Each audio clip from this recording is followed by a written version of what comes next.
Oh, yeah! Happy Comic Book Day and welcome back, all you four-color funny book aficionados. This is USComics Cast, HQ for all things comic book connected. We are John and Charlie Rivera, the co-founders of USComics. Charlie, happy Comic Book Day. And happy Comic Book Day to you and to everyone listening and watching today. As always, we are brought to you by Bad Mary Band and Sergeant Finesse Gaming. If you haven't done so already, please smash that like and or follow button and shoot to that comment section like it's covered in Beskar armor. Damn John, did Pew, you pew, even know there was cause to celebrate? Star Wars Celebration came to a close out of London, England. And goddamn, did they have fucking story after story of shit I want to see. Star Wars is alive and well. Let's start with the fucking pigtailed. I guess they're not pigtails because it's part of just her skull. Let's talk about the first big news for me. The Ahsoka trailer dropped. They had an amazing panel. Rosario Dawson looking like $1,010,000 and all the promo art. That trailer was unbelievable. John, did you check out that trailer? Charlie, I was literally watching for news to dribble out across the pond with bated breath, mostly because it's about 92 fucking degrees over here. Fall just said, nah, we're good. We're just going to fast forward. Everybody streams anyway. Just fast forward to summer, you animals. I was with bated breath waiting for each fucking instance to drop. And hell yeah, man. Ahsoka hit on very many levels. She's not the only orange thing. There were even orange lightsabers up in this piece. Very super excited. Orange is not my necessarily favorite color from that trailer, but I'm going to let you go ahead and take it away. Oh, the graceful Bard is here over from Twitch. What is up, lady? How are you? Thanks for joining. Just look at that, just squirrel screaming. That squirrel represents me screaming for when those twin lightsabers bust out, cut a perfect circle under Ahsoka, and she dropped down. This TV era of Star Wars is just bordering on undeniable, John. The fact of the matter is very fucking simple. Even if there's occasional episodes that people like my brother will call absolute duds, starring people as iconic as Jack Black, this show answers back with, do you fucking know what's up? Speaking about Mandalorian, knowing that Ahsoka in live action is going to carry forward for her own show, and then we have the just most insidious Ahsoka getting a spin-off is going to be on the level of the Jeffersons spinning off of fucking Archie Bunker. It's like she has such a massive story to tell. Now, one might argue that Mandalorian was really a spin-off off of Ahsoka's adventures and misadventures from the animated Filoni tales. But yeah, man, like so Charlie, I'm gonna throw it right back to you. What about her specific? Because I know mine. What about her specific trailer really got your juices flowing? I wasn't expecting the type of trailer we got. What got me excited was this is basically live action. It was Rebels deep, man. Season 4. This is picking up, clearly months or maybe a year since the end of Rebels, which I was time means nothing in space, bro. Invested in. I'm just knowing that we're gonna get these characters, getting more Mandalorian types with magical and majestic hair. I just fucking, bro, I am so excited that after all these years, we're getting this type of story in this type of era, and it seems to just be setting up the most dramatic it absolutely Star Wars is. action. Regular, outstanding contributor to both our art and our podcast comment section, Ellis dropping in. Ellis thinks that Ahsoka is a character that should have died in the Clone Wars, ... and he loves that character. But her surviving is a disservice to the story. You know what it is, Ellis? I don't necessarily disagree with you, but I will say this. With Star Wars kind of being the property that it is, and the fact that they had no problem at all taking the content that has been since labeled Legends and saying, "Oh, that's really thanks for maintaining We'll take the some of that, heat thanks." and the fandom for all these years of nothingness. Like the nothingness of space was only really echoed by the lack of Star Wars content that we had for decades. Thank you for doing that. Now we're gonna take all this Legends shit that you have come to love and we're gonna throw it under the fucking rug." Yeah, again, I don't disagree with you, Ellis, but they're very good at doing that. I will tell you this, however, an absolute survivor. You want to talk about fucking Order 66 survivors? You know what surviving really means? Coming over, shaking off the detritus and the debris of the fucking Order of the Legacy murders was my man. The blue skin, the red eyes, the man with the plan. We have only really been teased with his presence. Granted, this last episode of Mandalorian, they just came out and called their shot. And Ahsoka, she nibbled the corners too. But Grand Admiral Thrawn, all you needed to see was a little bit of the high fade as he's walking with a sharp white jacket like he's a cruise director on the Love Boat. Ooh, the slick back hair like he's an extra in Goodfellas. You just know those red eyes were glowing bright. Dude, I cannot wait. I'm going to pop like the biggest fanboy that you have ever had the misfortune on sitting next to in a theater when my boy Grand Admiral Thrawn makes his fucking melodious entrance. Dude, I'm so excited he survived the purge. So excited. John, I have to tell you, this Dude, might be occasion where we have to get you into full cosplay. Because if we show up to like a premiere event, we'll just spray paint you Smurf blue. I will go full body. I will go. Dude, I live in New Jersey. There are spray tan places on every corner. I'm like, yo, let me get the Papa Smurf setting. Hit me all over. Hit me all over. Give me the bottom of my soles. So yeah, obviously Ahsoka, rightfully so. The series, regardless of what you think about the character, the series is going to be hot. Filoni is driving a united tale. He's merging multiple storylines and properties, not properties, but shows into telling the one big story, which I think we're obviously going to get. Yeah, Ellis, I will absolutely cosplay George Lucas, if only just for you.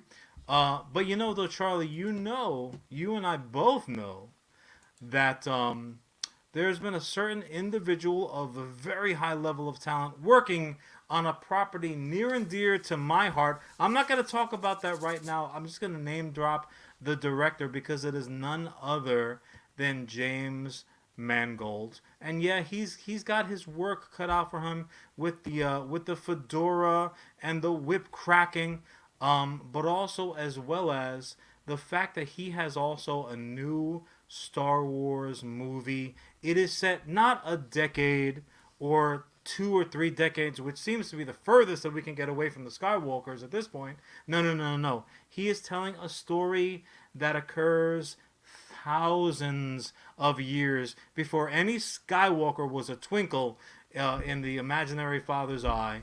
Dawn of the Jedi era, we're talking about day one. Christian over at the Secret Stash podcast just earlier, he referred to as like a biblical epic. And Christian, I could not agree with you more, my brother. This is like the dawn of the era of Force users officially. And who better than somebody like James Mangold to bring a project like that? Dude, that really kind of like tickled me because it was that would be like Jedi like, go. Come in. I can just hear boom, boom, boom. It's like the opening of 2001 where like the monkeys like they're using the Force to light fires and float stones around and stuff. I'm super excited, Charlie. That whole era. You're talking about Knights of the Old Republic. Like you John, were talking day one. John, you're talking about baggage-free Star Wars. No additional reading's gonna do you any good. No research. You get to sit your ass down. You grab your giant popcorn. You drag your oversized drink up to your mouth, and you sip in that juicy, delicious beverage. And then you then you drink it in, man. You just fully You gotta make sure the pinky is up. John, you know what's great about Star Wars as I further delved into this world that I thought I liked? John, the pretentiousness of Star Wars robes. We're going to get to see robes like 100 years ago. They were dressed like fucking 20 layers. I cannot wait for this fashion to come our way.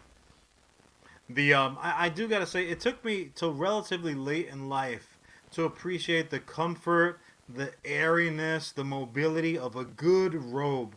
Our dad, he really kind of scarred me with some loose flopping around robes. So I'm like, you know what? I'm gonna beg off of robes for a little bit. But yeah, it have to take a very early Jedi sect to get me back. So what else? Star Wars. What else that came up? I don't know. What about else that you, came down the pike got you juiced up, Charlie? You know, I hate to be so goddamn boring, but there is part of me that just Star Wars is, for me, right now, it's like such a golden era, but we've been lacking one thing, and that's following the heels. Following those bad guys. John, the Acolyte is ready to pop off. Man. And what's amazing is they did one of my favorite things that I hate to admit is one of my favorite things. John, you know my movie rule. I avoid trailers like the plague. Did they show us the preview of Acolyte that those London Star Wars fans got to see? No. All they did was give me like descriptions, and that's where I'm like a dog with the smell of a delicious meal at the other side of the room. Bro, yeah, you Acolyte, you already know that is going to be the level of action, and like you were talking about, like the required reading of it all. So Acolyte, for anybody who doesn't know, takes place, I think, 100 years before kind of the prequel trilogy. Okay, so finally we're getting a little bit of jumping around on the calendar pages for once. Like, okay, on Tuesday, we blew up the Death Star. On Wednesday, we blew up the second Death Star. Like, they've condensed time so much, but now we're just rolling the clock back and back, and sometimes forward. Man, I'm all about it. John, High Republic Ellis doesn't era, seem to be for some reason. High Republic era, and it's like a noir mystery into the bowels of Star Wars.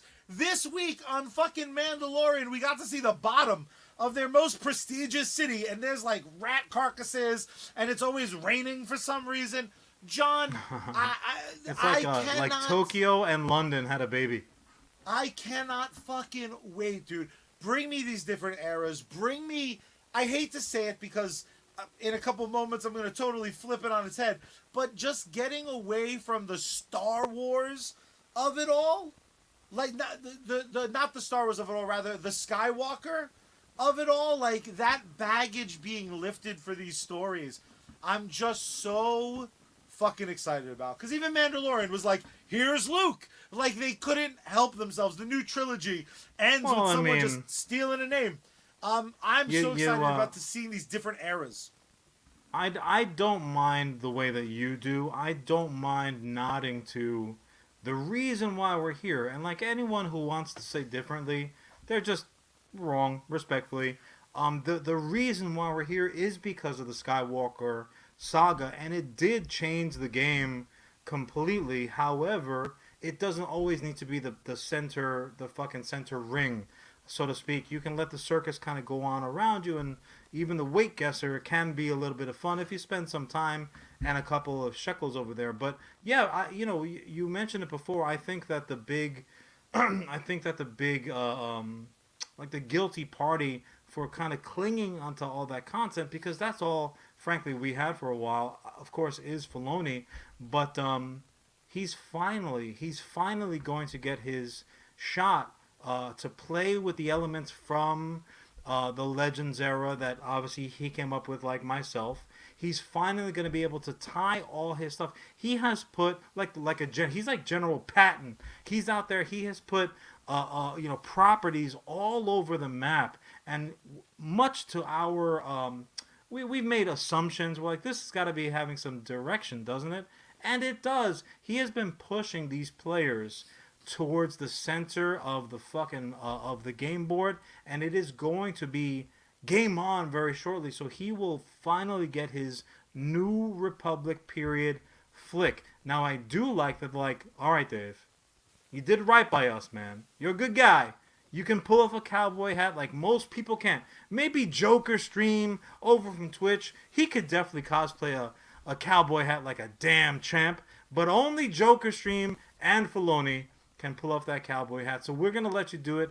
I am glad, however, that it's one and done. Because honestly, if you're going to have a summation of something, it shouldn't be as long as the shit that you're summarizing. Like, okay, say what you got to say and move on down the line. What else gave your undercarriage a little bit of a how's your father?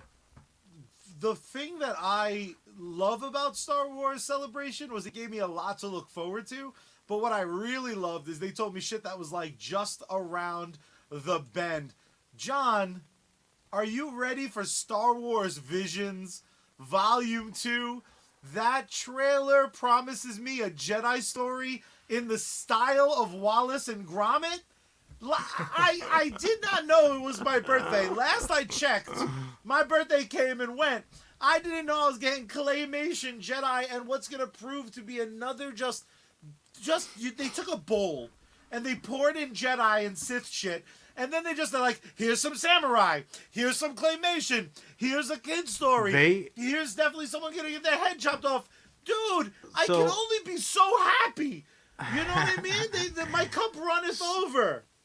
So with Visions, obviously, for anyone who did not have the pleasure of drinking in the first season of Visions, they just said, okay, everybody, in essence, at this point, even people that don't know Star Wars, on one level or another, they know Star Wars, right? Different, varying levels, granted. But Visions lets people, as more than anybody else, play with the toys in the toy box unfettered. They do not have to have any connections to anything else. Like, this is, in essence, Star Wars version of fucking whatchamacallit. What's the one I'm thinking of? Come on, Charlie. Star Wars the musical, where the real money's not made. Not Star Wars. What If? So this is their version of Marvel's What If. So you can just tell whatever story you want, and the great thing is you can do it in whatever art style your particular team is adept in. I'm super excited about it because as an anthology series, it's very okay socially to say, this episode I liked, this episode can be flushed down the toilet, never to be seen again by these eyes. Are we going to get a really ranking out of John? Certainly not, but Charlie, it's not the only season 2 of Star Wars content that's coming our way. Also, Tales of the Jedi will be returning for a second season.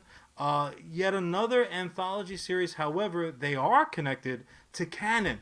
Right, we just came off of season 1 where I got a good look at a young Qui-Gon.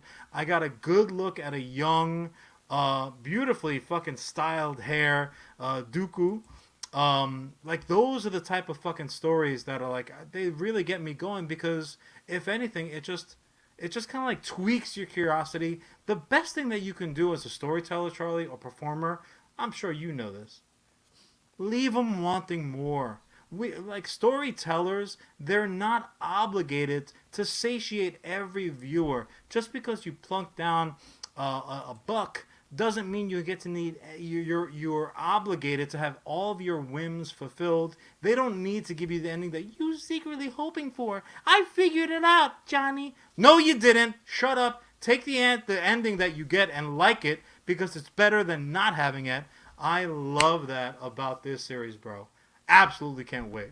You know what's great about these series is when they kind of approach them, they clearly are going into it with like full intent. Meaning they know the story they're trying to tell, and in some cases they're willing to pull the plug even if people would probably spend more money. Maybe not us. We were having a pre-show conversation about this series, but it has been confirmed that season 3 will be its last, and I, of course, am talking about Bad Batch. They're still trying to find that formula that makes everybody Bad Batch or really bad storytelling? Well, sometimes just bad claymation. But for me, I think Bad Batch is works a little bit better for me than you. With that being said, I love the fact that in this new kind of, I'll call it the Filoni era, regarding the Disney Plus kind of musings, even if you don't necessarily love all the stories, like Ellis clearly has some umbrage with people out Lucasing Lucas when it comes to some of these tales. I think Ellis it's is great like, shit, I could have done that. I love that Bad Batch is wrapping up there. It's a promise of a concluded story that whether or not it resonates with you, whether or not the demographic is you, whether or not you like the scripts, the truth is it's a fun story. I'm always going to support the finish line coming up. I think when you have when you've got an established, like, look, we've got to do what we need to do by this point, it gets you more involved than ongoing endless storytelling. You know why I know that's true, Charlie? How many times have you been watching an episode of storytelling for a series that you're into? You care about the characters, you're caught up in the narrative. And not so much for the streaming exclusive shows, because they're allowed to have episodes as long or short as they fucking feel like. But I'm talking about like old school network type TV, where like you're knowing they have 60 minutes to tie this shit up tidily in a little bow with a fucking little nice wrapping on it. And, you know, unless they're going to MacGyver their way out of the situation, you can't possibly imagine how they are going to finish this up. You got a commercial break coming up. They have to figure this out. They have literal minutes, and I'm sitting here tight butthole because I care about the characters. That's what the finish line for series do for me also. So the Bad Batch, they need to figure their shit out. Little Australian version of Mannequin Skywalker they got to contend with. I'm all about it. Let Bad Batch Season 3 be, let it be the end. Don't spin anything off of that. I don't fucking care. I could not possibly care less. However, I'll tell you what I do care about. Tell me now. Skeleton Crew, boy. Skeleton Crew. You want to cobble together a couple of wacky fucking characters and tell me what they're up to? Skeleton Crew is going to do it. That's the Jude Law led property. He's a Jedi leader, band of young misfits roaming throughout the galaxy. Shit, that sounds like Guardians of the Galaxy, except that it's a different property altogether. Somebody referred to it as like the Star Wars version of the Goonies, and I said, you got me. You have got me. If there is a Star Wars version of Chunk somewhere flying through the fucking stars, I'm going to be in attendance for it. So, but yeah, I was particularly... I want to be Space Chunk. There are, I know we're up against the clock, Charlie, but there are two particularly that I know both hit us, but please take your next turn at bat. I'll take one of them, I presume. Another show that's going to come to an end because we've already seen the third chapter of it.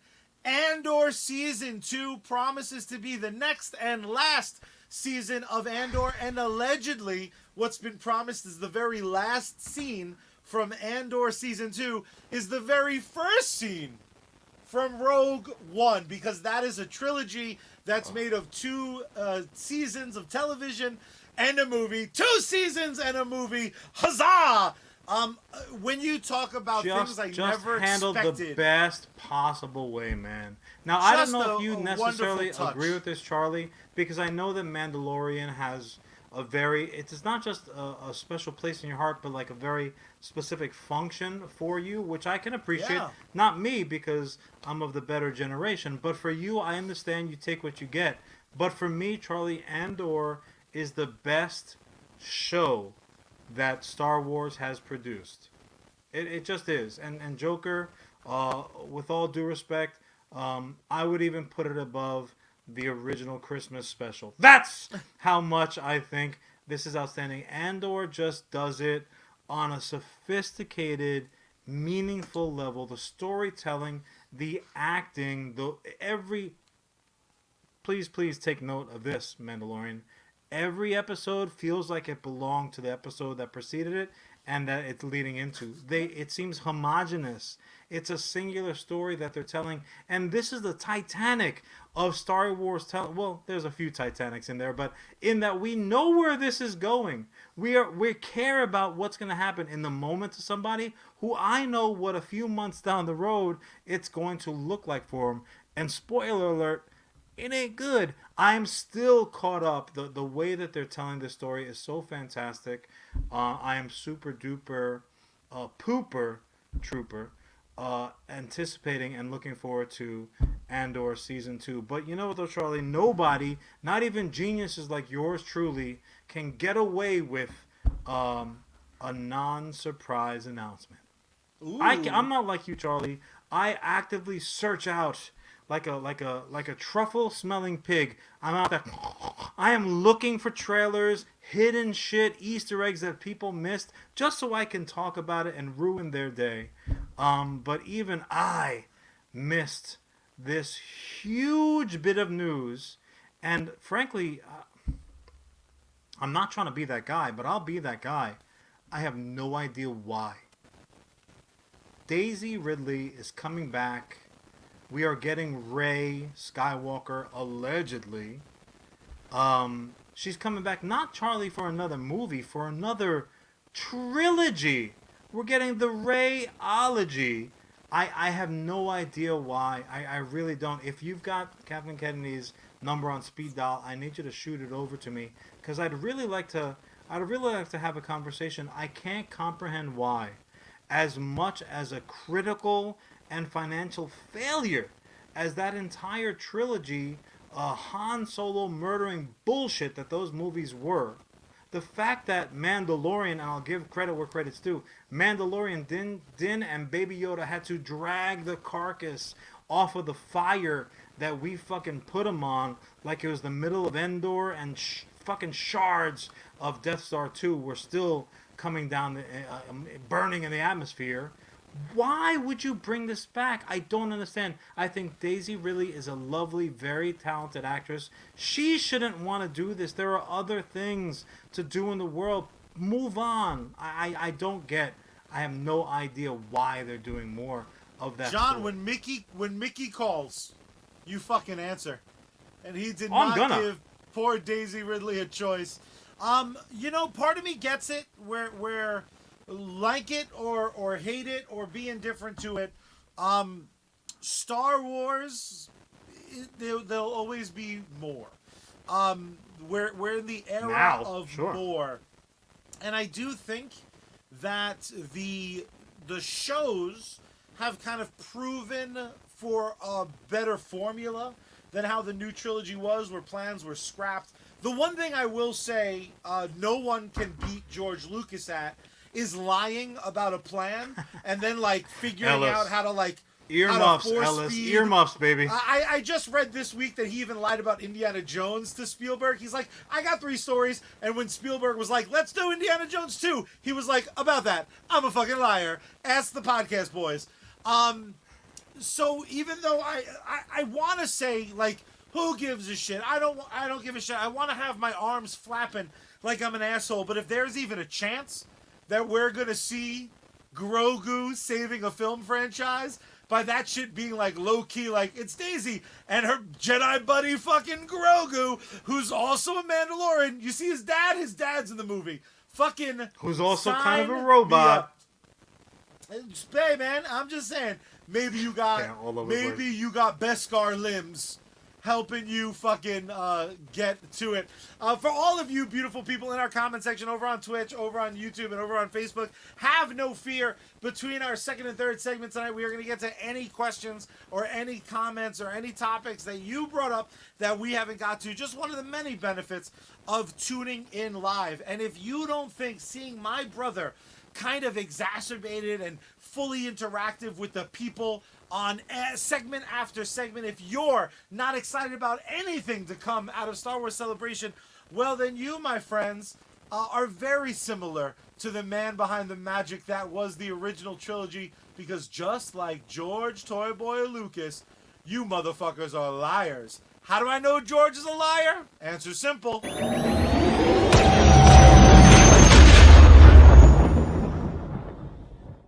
Because Han shot first, shot baby. first. Han shot first. Put him up, Blink. Johnny boy. Hey, you Salud. got your thing backwards. I like showing off our logo. It's there. It's there. Woo! All right. So here we go. And obviously, again, Indiana Jones there was another Indy Jones trailer, but Charlie don't do trailers, so I will leave that alone. Again, we are in the era of the legacy sequels, right? We have reboots. We have pull them out of the bottom drawer, shake out the dust, get the wrinkles, get the wrinkle releaser going. And Charlie, I had such an occasion myself. I came across a bit of news. I got very, very excited in the genital area. And turns out, Charlie, here I thought that my concert tour following roadie days were behind me. But just like my boy who loves Kane, I got super duper excited because my boys from Deathklok, they are coming back. The Metalocalypse revival has begun. We are getting Nathan Explosion and company are coming back, baby.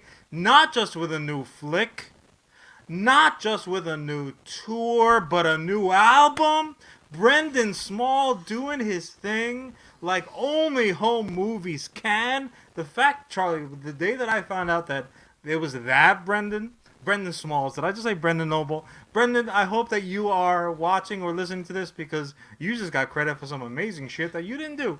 Brendan Small is who I meant. The fact that Brendan Small from Home Movies, which is a Dynamite cartoon on its own, is the driving force behind Metalocalypse. Oh God! And Charlie, what can make a fine dinner better than just a succulent dessert little espresso where they put the lemon peel around the rim? Charlie, do you know? I know you do because I told you. Do you know, acting, who is co-headlining the Deathklok Metalocalypse tour? Let's pretend I don't. Baby Metal, baby! Baby Metal, the absolute fucking dynamo from Japan. Just fucking hardcore thrash metal like you read about. Every single one of Baby Metal's tunes sounds like the opening to the most brutal anime that you have ever seen in your life. Damn straight, Ellis, we love Baby Metal. The three lovely ladies and their ghost musicians. I don't know if they're ghosts, they're ghouls, they're zombies. They're guys with long hairs and dresses. Charlie, I am so excited. Please share with us your Metalocalypse love. I know you love them because you got good taste. Honestly, you know what's a shame is this announcement about the movie, the album, the tour. It took me away from my favorite gift, which of course, much like the boys that make up Deathklok, is disappointment. I fucking love Deathklok. There is so few people on this fucking planet that dare to dream as silly as you and me dream. And Brendan Small went into an executive's office one day and said, I got the next Adult Swim hit for you. It's about a band, a death metal band. And they were like, cool. I'm going to write so much fucking music that'll just destroy this fat Puerto Rican kid from Long Island's ears. It is outstanding. The music is fucking awesome. It's next level type stuff. And truth be told, you might not know it by looking at my very smart polo and cap. Death metal was not my number one choice selection on a random Tuesday. This changed it for me. The cartoon Metalocalypse, the misadventures is the only way to describe them, of Deathklok, spelled with a K. were so funny to me. The animation style was outstanding. It is as violent as any episode of Gru. It is bloodier than like the fucking donation center down the street that says they're just taking the plasma, but how can you really prove it? Like, there's no measuring system. It is just outstanding storytelling. Just like to the point where you just want to see what's next. The worst part about those cartoons, damn straight Joker, Charlie is clearly a death metal guy. Look at that beard. Honestly, the worst thing that you could say about those episodes is that they ended. Yes. Like, it ends, you're like, oh, come on. Granted, it was like 2:30 in the morning on a Tuesday, and you have to be to work the next morning. But that was like, honestly, that was the most fucking metal shit about it. Like, you should be sleeping. Instead, you are watching us literally murder people with music on a regular basis. The cartoon is outstanding. I'm so excited. Oh, I'm so excited to get more. And we have to go because I've yet to see Deathklok live. Oh, we're going, they bro. are live. The band plays the full concert, but behind them they have a fully animated concert featuring Deathklok proper. Then you throw in the ladies from Baby Metal. John, I'll be bleeding out of the eyes in no time. And I'm telling you right now, if they do not play Mermaid Murder, we riot. Because we live there, we die there. And honestly, the fact that no one that's been, in a kind of weirdly racist way, the people have been shitting over the new Little Mermaid movie, the people that hate it, no one's taken that trailer and slipped in Mermaid Murder? Come on! YouTube, do I gotta do everything for you? They do not need your help with that, bro. They will find ways to screw up their next job interview by itself. But let me ask you this, Charlie, because obviously this is one of those very Charlie type subjects. It's almost unavoidable. And as I sit back and I'm listening to my death jazz albums, like Joker says. Holy shit, death jazz, let's go. Look, so this cartoon, and honestly, probably is the only way that it had possibly been broadcast anyway. Again, Adult Swim, which is Cartoon Network, when all the kiddies have gone to sleep, all of a sudden, like fucking the Wolfman, when the moon is out, turns into like a monster like you've never had a nightmare about before. That's where you get the likes of Metalocalypse. That's where you get the likes of many of these cartoon and animate. Calling them cartoons is not really fair. These animated type stories that you fall asleep to. Do you know how many Deathklok fucking inspired and soundtrack nightmares and some pretty pleasant dreams that I have had over the fucking years because I fell asleep watching this kind of craziness? But Metalocalypse wasn't the only one. But I do want to ask you this because while I think I know, favorite member of Deathklok. And we're eliminating the clown.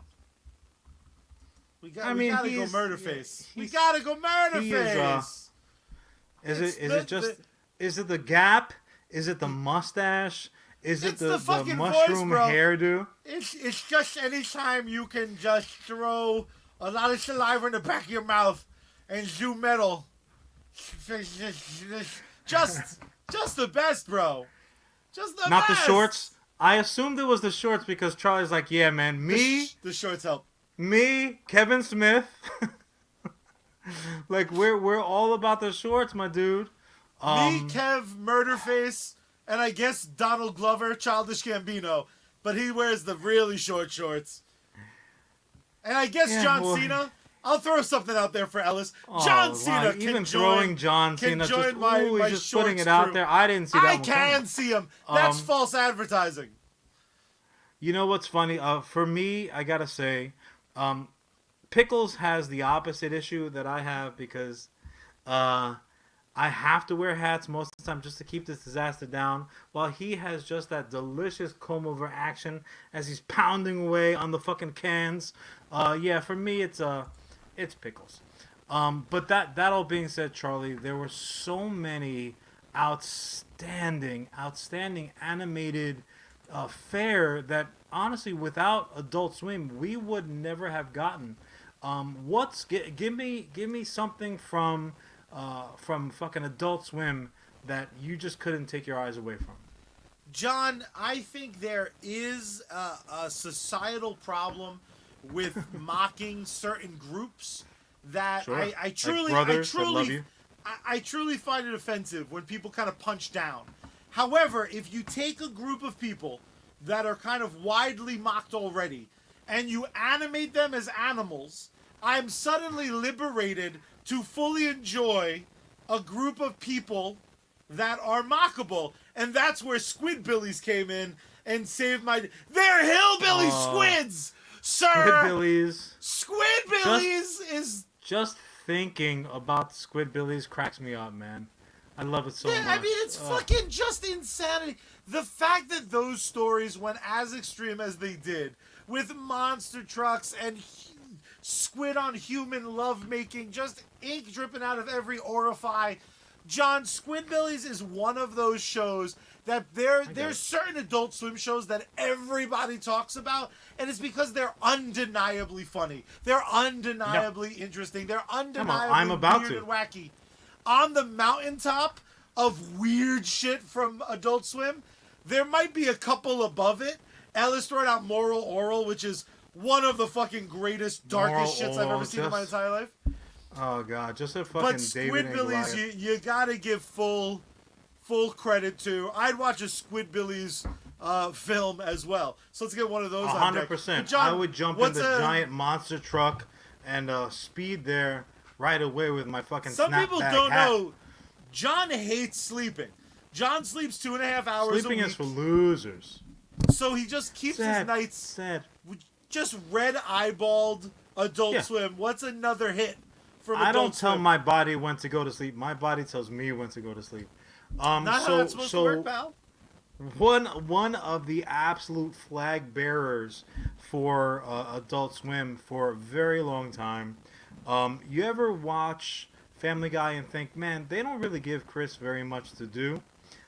You're right, and that's because all of his energy is going to Robot Chicken. Robot Chicken, you want to talk about anthologies, Charlie, and I know you do. Robot Chicken is maybe the king of anthologies. It is just first and first, mostly when we use the analogy playing, like dumping out the toy box and playing with other people's toys. That's what this show actually is: a stop motion, literal toy story, and largely they're toys that I actively played with and Charlie stole from me growing up.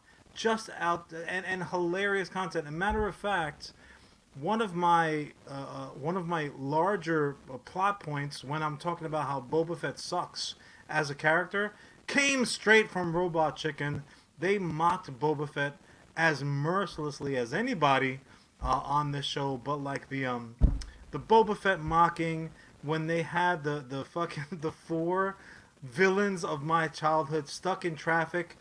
In Mum-Ra, Skeletor, Cobra Commander, and Lex Luthor. It was literally... I couldn't possibly have gone to sleep at that point. And again, it was likely 2, maybe 3 in the morning. Fucking hilarious. I love Robot Chicken. Give me another one. We're against the clock. I want to go deep cuts just because these are ones that I think are begging... Because that's what Charlie does. Charlie wants to put this audience straight on Google. Like, what the fuck is he talking? All right, yeah, now I remember that. Give me one. Give me a deep cut, baby. Frisky motherfucking dingo. Frisky dingo, baby. Set in a city simply called The Town. Killface is a Thanos-esque supervillain. And you're just dealing with him, dealing with the douche. You think, if you've ever had the thought watching an Iron Man movie, a cartoon, reading an Iron Man comic, that he's kind of a dickhead, tune in to Frisky Dingo, because they're kind of analog to Iron Man that fights Killface. Is such Frisky a dipshit. Dingo I love is it kind of so like the precursor to Archer. Same, Fuck like yes. a ton of the same voice talent. Certainly the same animation style, which is just just fucking delicious. And it's also very much a take on not just the superhero genre, but even like societal level, celebrity status. It was just out fucking standing. Joker's giving us a throwback to fucking Robot Chicken when Optimus Prime had prostate cancer and he turns gray on the table like It's just fucking just throwing back to that traumatizing Transformers cartoon that had the greatest soundtrack ever but the worst fucking plot point. I don't want Rodimus Prime ever. How dare you murder Optimus Prime, Joker? That was a dynamite fucking pull. But Charlie, I am also going to stay on the same tip. You know we love our superheroes up in this neck of the woods. The fucking Venture Brothers, man. The Venture Brothers did everything right. Like the Venture Brothers were able to say, like, hey, like they fucking squeezed the member berries into a delicious juice and then poured it down your gullet. Because they took Johnny Quest and they said, oh, do you remember Johnny Quest? That was pretty funny, right? Now we're going to go ahead and throw a million other memories from your childhood at you. We're going to fucking turn Monarch, fucking Monarch Butterfly. He's going to become like every fucking super villain that you ever loved to hate. His entire organization was a crack up. Marvel and DC, everybody was represented. I absolutely love Venture Brothers. Give me another one. This is fun. John, MC Chris came into my life by way of a meatball, some French fries, and a shake that you gotta call massa. Hell yeah, baby. Hunger Force. They just dropped an HBO Max movie, I think of 2 months ago. It was almost the topic on the show, but there was a lot going on that week. John, I fucking love, unironically, I love Meatwad. There's something so great about that meatball's What's innocence. not to love about him? I know you're a vegetarian, so you must appreciate the fact that no one's eaten him fully yet. Master Shake is one of the biggest pieces of shit in fiction history, and we love him for it. And frankly, Frylock being so, without question, a black... What a cad. ...group of French fries. Like, the fact that it's that obvious based on performance, you need some sort of award to be black French fries. But with all of that being said, MC Chris, all of his songs, all of the characters he played, still get nudged out by the neighbor Carl. Carl is just... Years before little Carl was eating pudding on Walking Dead, there was a Carl doing Super Bowl predictions that always... Number one Giants fan! Just fucking A. They did a live action set of Aqua Teen commercials once, and they found like there was just a Carl roaming this world. Yeah. Holy there's like shits. 5 of them per every square foot in New Jersey. I'm sure that wasn't very hard. Fucking the one of the features that, look, we live in a society. Sometimes there are jokes that go over even my head. Shockingly, I get it. But Ellis was right, man. The fucking Boondocks, they did not care. The Boondocks had something to say. My man Stewie had a lot of opinions, and I almost always agreed with them. The ones that I didn't agree with, I said, you know what? If he's got it, I'm probably wrong. Let me do a little bit of work here. And it turns out to be right.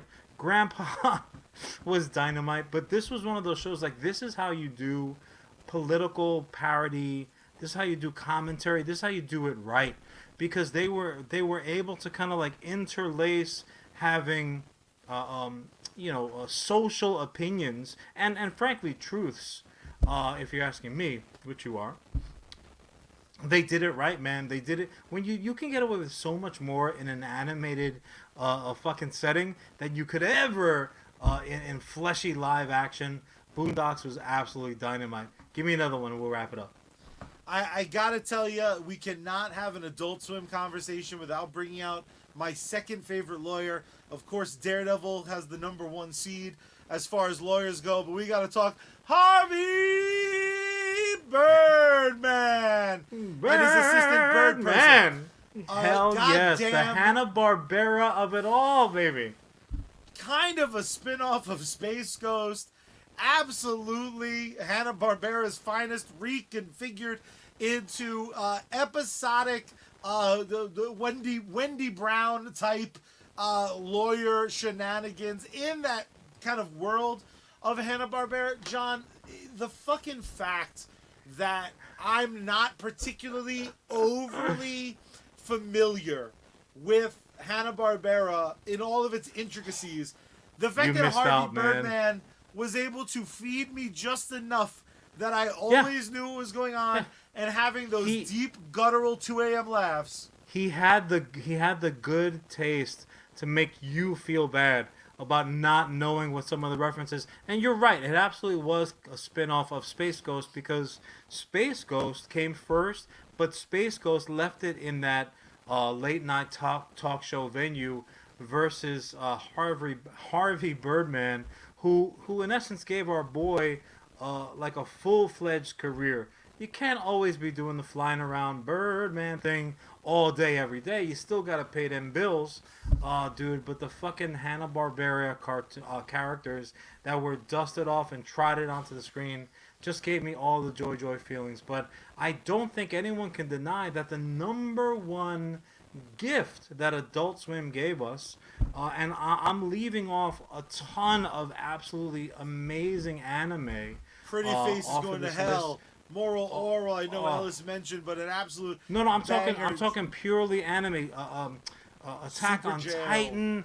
It was the first time that we really got that a lot of people had access to like really good quality, can't be missed type anime. That list is very, very long, but I think the granddaddy of them all, and again, occurrence issues notwithstanding, because there's been accusations, there's been immediate pullbacks, there's been firings, there's been attempted apologies, there's a ton of stuff going on, but truly it all still plays out like a single episode of Rick and Morty. Fucking Rick and Morty, I'm not shocked if everything that's going on right now in real life in their world ends up as an episode, if fighting a sneeze, if not an entire season of action, just looking like Marty McFly and Doc Brown, but not really. Fucking Grandpa Sanchez and his boy, fucking Marty, just doing their thing, hopping around reality, going through time and space, and oh my god, Rick and Morty is an absolute unmitigated. It is a fucking institution right now. I challenge you. Walk down the street in any area that has, I'm going to say, a kid between 10 and 25 years old. You're still, to this day, going to see maybe 24 Rick and Morty t-shirts. It's just going to happen. When Rick and Morty first hit, Charlie, was it an immediate grab of your attention, or were you like, what the fuck is this? Much like pro wrestling before it, so many people were so enthralled and so in love with Rick and Morty that I immediately was like, fuck that show. I don't want to play with your stupid bullshit. You're too excited and far too... Charlie, pre-COVID, I was the contrarian of all contrarians. It's unbelievable. But when I think it was when McDonald's sold out of, had riots over Szechuan sauce, is when I gave it a proper look, and I fell in love right away. I mean, Evil Morty. If I was going to go get a tattoo tomorrow, it might be Evil Morty, because I think the sinister version of a nice character is just the best. We were playing Fortnite with Bobby and his lovely new bride, and I had to tell him, like, if Bobby doesn't cosplay fucking Morty at some point, we've done something very wrong with that child. So we probably have to get that done. And Joker, I hate to admit it out loud, but it's gonna happen.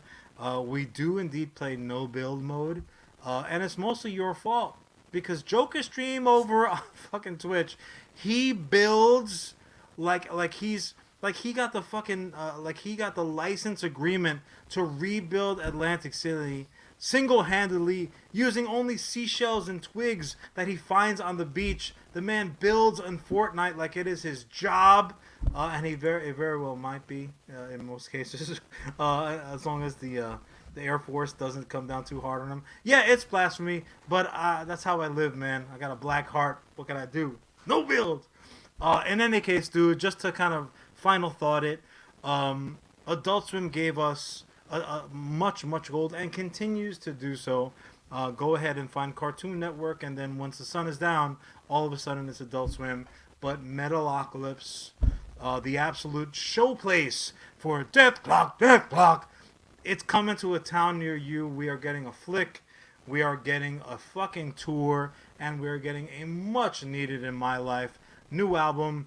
They are co-headlined by Baby Metal, who just rocks. They just rock. They do it the right way. And look, you know, I gotta put out the good news for properties that I like because they have bills to pay, but damn it, so do we. So Charlie, please tell the good people how we go about paying that electric bill.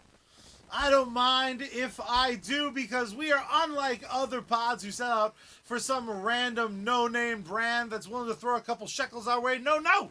Today we are brought to you by one of our absolute favorite bands, and that, of course, is Bad Mary. You heard them during the intro. You're going to hear them again at the end of the show. If you're wondering where else you can catch their act, you can follow them over at Bad Mary Band across all social media platforms. You can support them over on patreon.com/badmaryband. You can stay up to date at badmary.com for merch and upcoming performances, including their tour of Japan. But my absolute favorite part is that their entire discography is available across all music streaming services. Damn straight. And the question only remains where we drop in with Sergeant Finesse. You can find him currently still gaming as a partner over on Facebook, but he's spending more and more time on Kick.com. Multiple streams every day, outstanding video game content, supporter games, co-streams, giveaways, contests. Don't be a sucker. Check him out today when the Sarge is on deck. Ooh, you salute. And we don't want to forget he is here with us here in chat. Joker Stream over on Twitch. Rather an unofficial sponsor because, man, he shares the good news. Like the good book says regarding John and Charlie Rivera for USComics. So, Joker Stream, you always get the love, brother. Thank you for stopping in, Joker. You're the best, man. Feel better soon. And we're definitely going to catch you on the purple site very, very soon.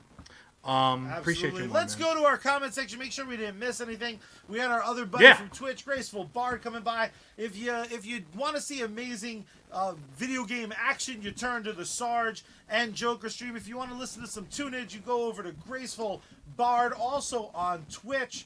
Let's see. Ellis had a lot of points here. First Jedi.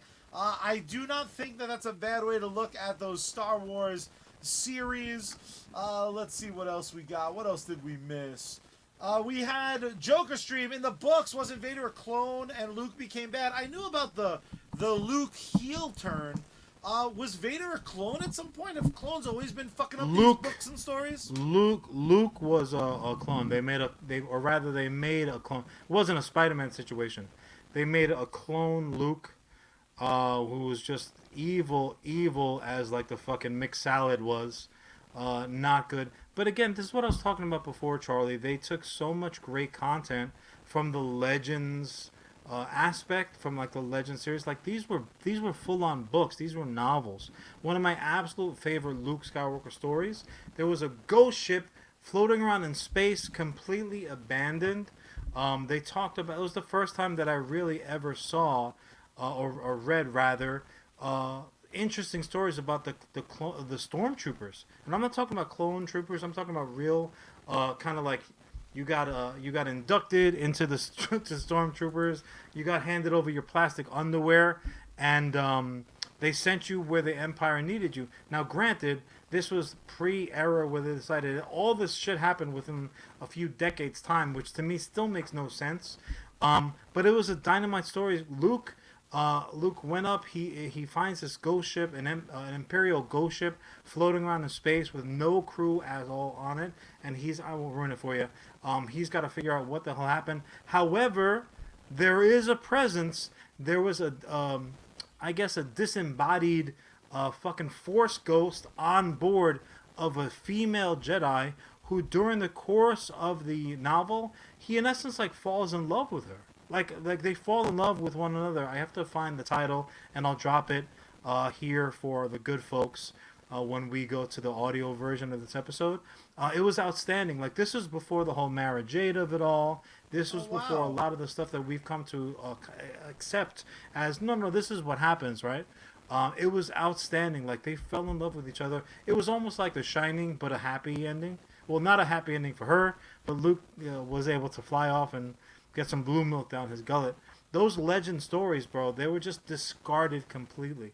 And the comic books, both the Dark Horse and Marvel versions, they pulled a lot of that content. And a lot of the times when we're saying now, oh, that's a great comic, this is a great story, blah, blah, blah. This is what I'm talking about. You can't co-opt somebody else's work. Like, even just their idea, that was work. Yeah. Right? It's like, well, I didn't take their words, I didn't take this, I didn't take what it looked like. Yeah, man, but you took their brain. That might be the worst theft of it all. So yeah, the legend stuff, like Han and Leia had twins, that one was good and one was bad. Let's not make too much of a deal. When Chewbacca dies in the legends in the books, Charlie, I wept. I wept like you when you watch most commercials nowadays. I was like, ah! Well, oh my god, it was just. I really want that sister and that brother to, start making out over that coffee. That's the best commercial every year. John, Dave Filoni, has he gone off the rails without the steady guiding hand of honest George Lucas? I'll just lead with this one. I think Dave Filoni has a very, very specific set of toys he loves to play with. And I think he's going to fucking shoehorn that shit into live action. And I think he has enough great that'll always outweigh the shit that Dave does that maybe I don't think is the best idea in the world. I think every creator is going to occasionally play a couple notes that don't line up perfectly with me. I think we're a set of prequels away from me losing faith in Dave Filoni, because I was with George Lucas till the end before I had to look at his body of work and go, well, most of this sucks, bud. What about you? Do you think Dave Filoni has lost his mind or just occasionally goes a little nutty? You know my opinion, like to hold two things that are not of the same ilk and saying, like, well, without one, the other becomes it. Look, Filoni helped Lucas, whereas Lucas inspired Filoni. So those are two different functions. From what I understood, once George took that $4 billion check, he said, bye! I'm going to go and make a goofy fucking story about, fairies in the woods. Literally, I'm not trying to be objectionable. Fern Gully or some nonsense or another. So George, even now when he kind of like chimes in here or there, the current creators of this content have the good grace to say, hey, George, what do you think about this, or what do you think about that, or can you tell me about this fucking particular droid or another? So they do keep him involved, but in that same level where the meme is like, the little old lady's like, I invented Star Wars, and her caretaker's like, oh, sure you did, Grandma. Let's get you in bed real quick. Like, that's how I think of George Lucas nowadays, and also that awful, terrible beard that is just a lie. Just stop lying.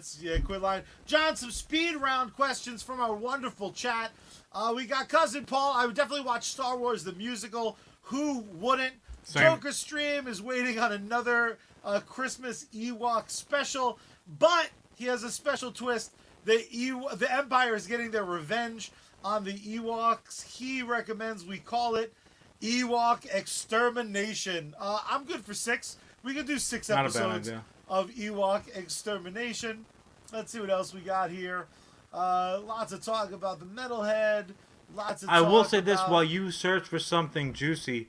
Ellis, you were asking if Adult Swim was still available or on. I don't know if it's on any network. I'm very much sure that it is, but I cut the cord many years ago at this point. But the Adult Swim does have an app, and obviously a website where you can go and watch episode after episode. You no longer have to fall asleep to it. unless you specifically want to, you can binge like tons of their shows, both current and classic. So that's how I handle my business, smart TV action. But yeah, man, go over to AdultSwim.com. You can get what you got coming to you. Last two, and I'm really appreciative of all the comments and all the add-ins, guys. Gotta love it. But we have here, we got a question from our boy Ellis. How do we get a Bad Mary animated series started? It's real simple. I have the 2-cent pitch. Very simply, it's Sergeant Finesse, who we know is capable in all things warfare. He gets kidnapped like Santa Claus, and Bad Mary comes through like Kiss to save the day. So it's Bad Mary saves Sarge Finesse. It's a 2-part film series. The sequel is see Sarge getting his revenge a la Rambo in part 3. I think that's good. And then finishing us out, Ellis said Luke fell in love with his sister. It's not a particularly high bar. I just want to speak to that, Ellis, because if Charlie looked like Carrie, dressed up as Slave Leia, we would be living in Tennessee, and we would be raising multiple dysfunctional children, inbred bastard children, and we would just be happy. We don't just agree on most topics on this show. We agree on what to watch. We agree on what's good for dinner. Like we could go a long way. Sorry, Ma, you're not invited to the wedding. Just wonderfully terrible. John, buddy. Yeah. Nostalgia mayhem is just a train that won't stop. Sometimes I worry that my patronage, that my money is leading to this weird dystopian future where nothing new will ever be created. But then Disney adds a fucking Tron ride, and not even better than that, it's a light cycle ride, and even better than that, John, here comes my friends over on the PC gaming world, but more importantly, on the Nintendo Switch landscape, dropping TronIdentity, a brand new game set in the user-driven system of the Tron universe.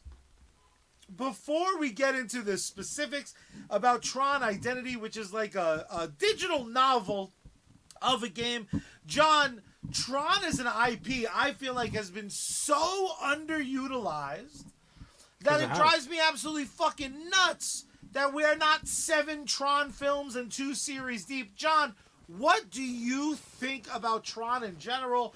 Does it pop your tits? Did you not like the sequel? Talk Tron to me, baby. So when the original Tron came out, I didn't really care that much.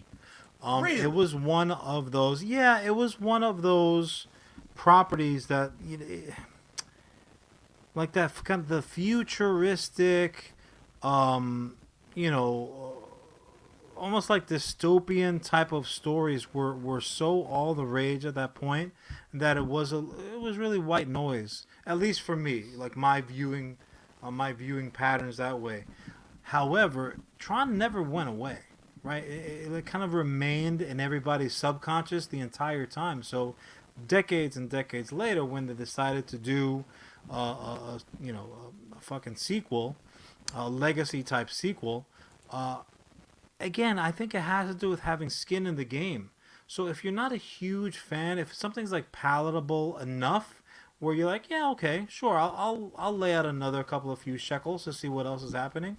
I really enjoyed it. You know, I thought it was fucking good. The CGI wasn't good. That threatened to take me out of it a little bit when they attempted to do, what only very, very recently people have started to do effectively. I'm still keeping my fingers crossed, obviously, because I know we're getting more of it with the Indiana Jones Dial of Destiny. But I didn't love it when they used it in Star Wars. I said there was no reason why, like, show off showing me a dead fucking Leia. It doesn't look good. Tarkin didn't look good, I thought, and you didn't need to do it. They had to do it in the Tron Legacy movie for the story they wanted to tell. So maybe they could have done better with the technology if they had waited another decade. At this point, people have been waiting 20 fucking years. What's another 10 gonna matter? But all in all, I enjoyed the flick. I did. I had no problem with it at all. I feel like Flynn's Arcade can never go out of business because that identity disc flashing on our backs is always kind of waiting for more. What I think's really fucking cool about Tron in general is I feel like the best Tron thing hasn't come out yet. I really enjoy the original Tron, right, but like you said, it aged a little bit like milk in places. I think Tron Legacy. Where did you think where did you think? So obviously Tron, the original Tron, was before your time. Do you remember seeing Tron? Obviously, this would be on DVD at some point. Somebody popped it on, or I saw that shit on maybe VHS, it was just sir. on television. Did you really? So why? Like what? I know for a fact I didn't think enough of Tron to be like, hey Charlie, sit down, take your Adderall and watch this. How did you come across Tron in the wild? What happened with Tron was I feel like the best way to get introduced to Tron is like from a super fan. Like Okay. I had a buddy who like for multiple Halloweens would be in like this fucking light up suit, but it was like blue painter's tape and like Was it sweats. was it that guy who was one of the first people on YouTube to ever go viral? Because like he made his goofy with the no, mustache. that He guy- had his like chubby that guy guy had a Tron very- suit. That guy had a very cool suit. This was a suit that was more like from the love of the game. We're talking literal frisbee with reflective tape. Wait. So the YouTube guy with the mustache, that was a really cool suit? Yes.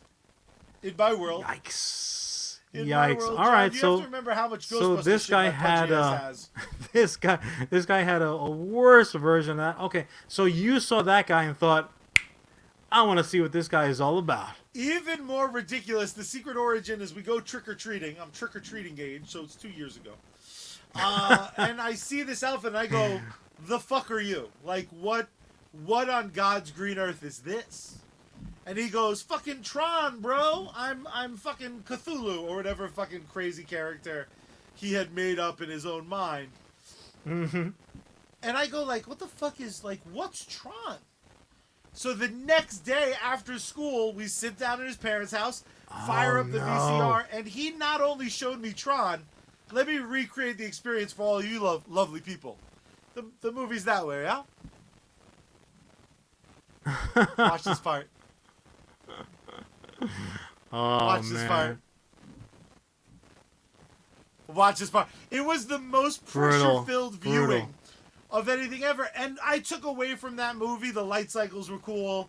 The fucking like croquet match that they have was cool, and very little else mattered to me. It wasn't until all of like the fan fiction came out about Tron back when that was like the big hit of the fucking AOL internet days. Just because as computers became more sophisticated, there were a lot of You were people taking it back just to dial-up.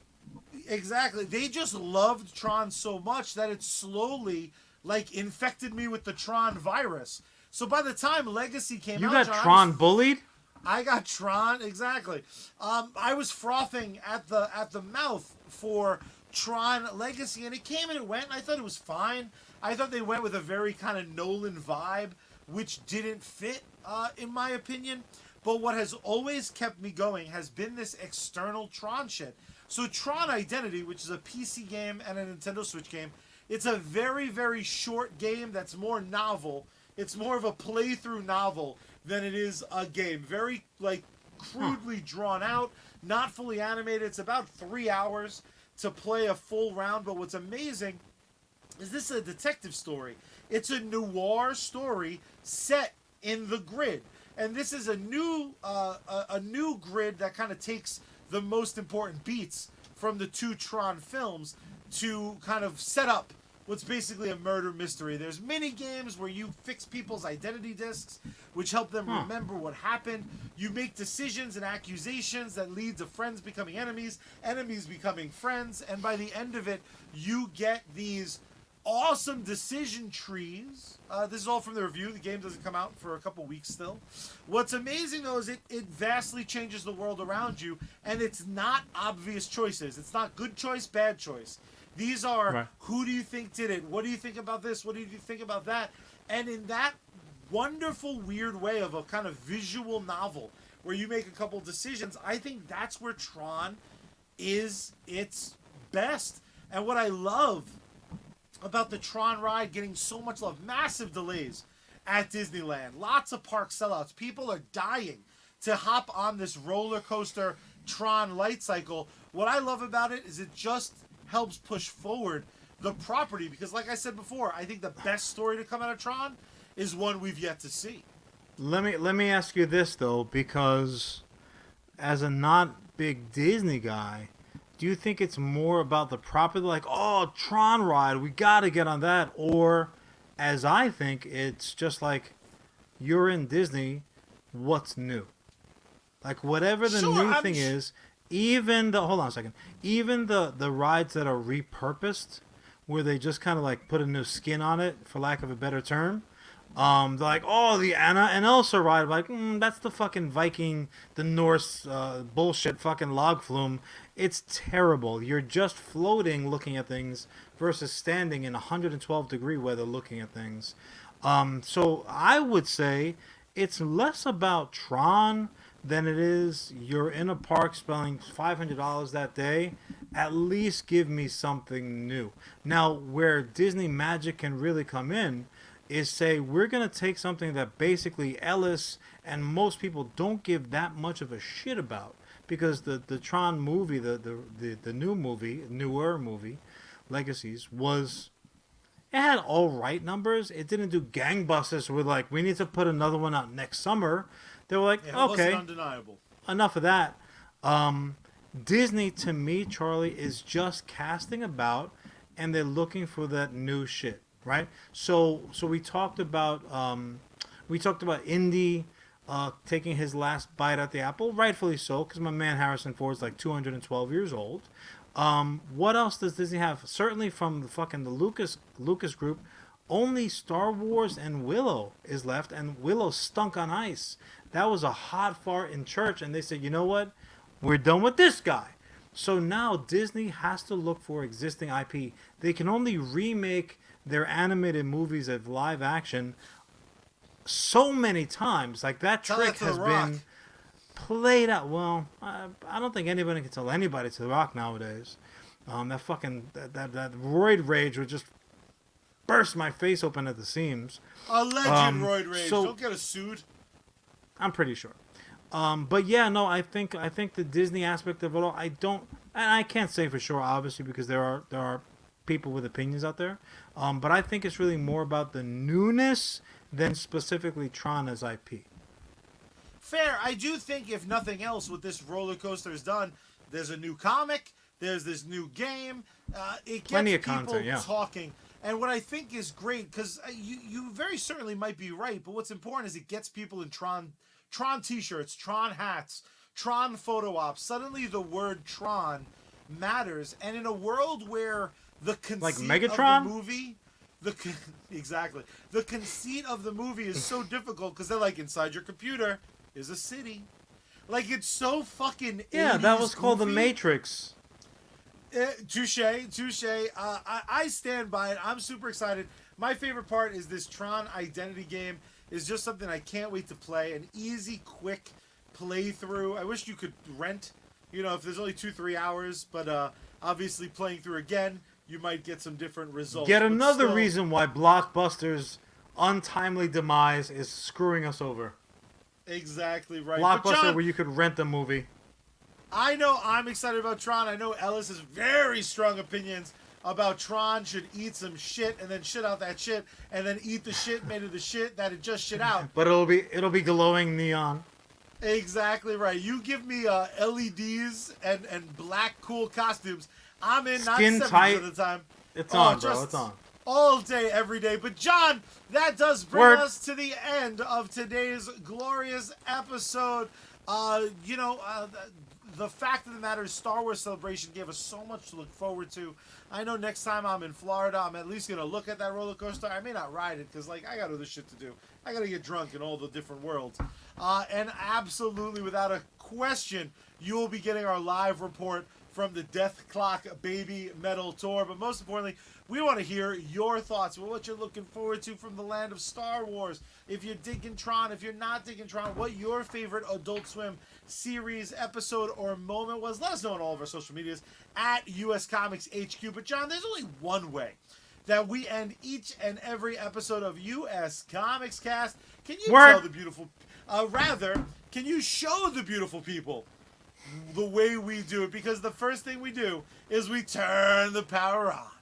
Then we're going to turn the volume up. Then we're going to tune Bad Mary in, open up the window wide, and scream out into the night sky, "See my space girl!" We are